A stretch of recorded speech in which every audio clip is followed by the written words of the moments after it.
উনি তো বলতে পারে না। আমি কিন্তু 2 মাসে না আমার কিন্তু বিয়ে হয়েছে, আমার যা স্বর্ণবর্ণ ছিল সব নিচে, এটা আমি ফেরত চাই।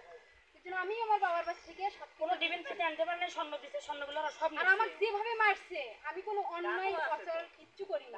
আমি মোখলেছার আলমে মনে করেন ধরেছি, মোখলেছার আলমে ধরেছি, এই 2 এলাকা আমি মার খেয়েছেন হাসপাতালে মোখলেছার আলমে ধরেছিল, খোরশেদে নিছে।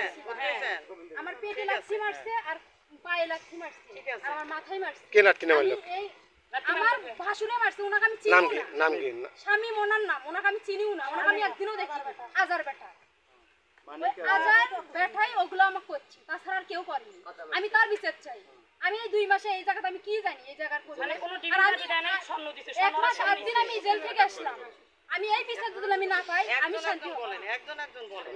আমার এই বিচারটা চাই। জেল থেকে আসে শুনি, জেল থেকে আসার আমি আজকে কেন অসুস্থ? আজকে ওদের জন্য আমি অসুস্থ। আমার বড় আপু রাজা, আপনার বাবার বাসায় গেল।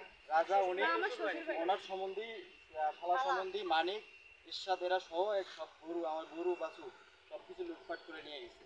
ধান দেখেন স্যার, ওই যে ওখানে বের আছে, একটা ধান বার করে নিয়ে গেছে, সব করে নিয়ে গিয়ে বিক্রি করছে সব কিছু। তারপর সোনা দানা আমার বিয়ে মাত্র 2 মাস আগে বিয়ে করছি। আমার শ্বশুরবাড়িতে ওনাকে কিছু সোনা দেওয়া হয়েছিল, সোনার সব কিছু লুটপাট করে নিয়ে গেছে।